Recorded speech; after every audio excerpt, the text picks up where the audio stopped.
Just a disclaimer, I am not a medical professional, a doctor, a nurse, or anything really. I'm just a traveller who recently got dengue fever and learnt a lot of tips and tricks, and I thought I'd put together a little mini traveller's guide to dengue fever. Just so you know, there is a full blog post on this and I've linked it down below. So, for those who have followed me for a while, you will probably already know that I contracted dengue fever back in Kuala Lumpur in Malaysia not that long ago and suffered through our trip to Singapore, ended up in a very expensive private hospital there, and yeah, that was a lot of fun. So I will link up here and I'll link down there the videos I did on dengue fever. But in this video I'm going to go through what is dengue fever, how and when can you get dengue fever, what are the symptoms, what you need to do if you present with any of them symptoms, and also what the prognosis is and complications. So dengue fever is a mosquito-borne viral infection. There is only one specific type of mosquito that carries dengue fever, and it is prominent in Southeast Asia, Central and South America, and also Africa. There are 4 known strains of the dengue virus, and there is no vaccination as of yet. However, they are running clinical trials now in Malaysia for a vaccine for 3 of the strains. So how and when can you get dengue fever? The mosquitoes that carry dengue are daytime biters, unlike a lot of them that do it like really early morning and then late in the evening. No, these are during the day.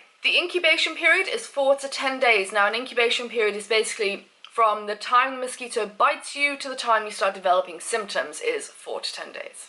So let's go through some of the symptoms of dengue fever. The most important part about this is the sudden onset of the symptoms. So they include fever, severe headache, pain behind the eyes, severe muscle ache, vomiting or diarrhea, rash after the 5th day of symptoms, fatigue and very mild bleeding from the gums or nose. Now, the sudden onset's the important thing. I started developing symptoms around 7 AM. I was up from 6, feeling literally 100%, and then come 7 AM, I suddenly got a headache and muscle pain. Like suddenly, it was like out of nowhere. Then by 11 AM, I had spiked a fever and I was shivering and like shaking and I was in so much pain all over my body. Basically, mild dengue can be mistaken for flu, and it's the best way to describe what dengue feels like is if you've ever had the flu with, you know, them all over muscle aches and the headache, times that by like 1,000,000. The pain and discomfort and the fever is next level,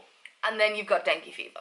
So what should you do if you start presenting with any of these symptoms? As I'm not a medical professional, I cannot give you this advice. What I will say to you is contact a doctor immediately. You see, the thing is, dengue fever suppresses your bone marrow where your white blood cells and your platelets are produced, and it also actively destroys your white blood cell count, and also your platelet levels will just plummet. And that's where complications can come forth, is that they'll need to keep an eye on your platelet count with regular blood tests to see that it doesn't drop to critically low levels. Platelets are what are in your blood to help it clot, so bleeding, internal bleeding, stroke, things like that can be a major complication, and it's what the doctor will be looking at and monitoring. To be honest, the doctor or the hospital will probably just put you on some IV fluids and give you some paracetamol and send you home. Bed rest and paracetamol for the fever and pain is the only thing you can do. Do not take aspirin or ibuprofen, any kind of anti-inflammatories, because they thin the blood, and like I just said,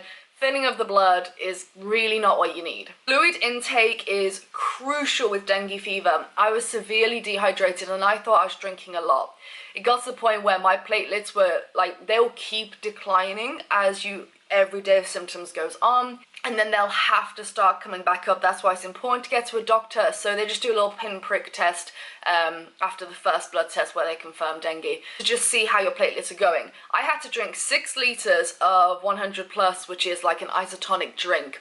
I drank 3 fresh coconuts for my electrolytes, and I drank 3 bottles of papaya leaf extract. Now, if you get dengue fever and you need to get your platelets back up, try papaya leaf extract, because my platelets went from 81, and then I had a day of drinking so many fluids, it was painful to drink that many, and it only went up by 4 to 85, so the doctor said, look, you're still like really low, like normal range is 150 to 400, and I was in the 80s.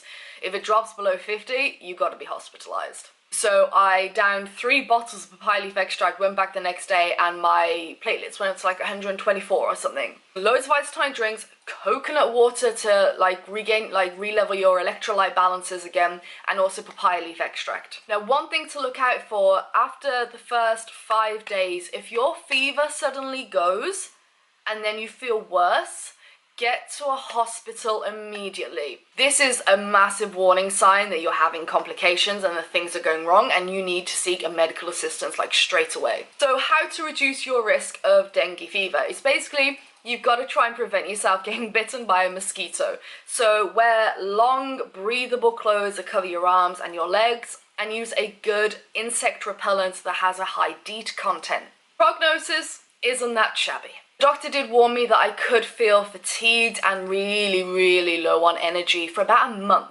However, I kind of got over my symptoms. I felt really low on energy for about 3-4 days after all my main symptoms had gone. One thing to note is if I, for example, get another strain of dengue fever now, I'm actually at higher risk for complications. It doesn't actually make you stronger. It's kind of a bit more dangerous. Like, I might be immune to that strain I just got, but if you get it again, chances are you're kind of at a real high risk of something going wrong this time. It's great. Fantastic. I love it. So there you go. That is my mini guide to dengue fever. Again, I am not a medical professional, so please do your own research, contact your own doctor. If you're abroad, then go to a clinic, go to A&E, something like that, and see what they say. They'll run blood tests, get your fluids up, and they will look after you. Have you ever got dengue fever? Let me know your story down below in the comments. And also, I have a huge blog post, like I said, on this. I'll link that down below, which has like photos of my blood tests. It goes through, you know, it's just good to have it like bookmarked, or this video bookmarked, so on the go maybe you can refer to it. I don't know. I tried to make it as detailed as possible. Enjoy this video, then give it a big thumbs up, and I'll see you in a couple of days. Alright, bye bye!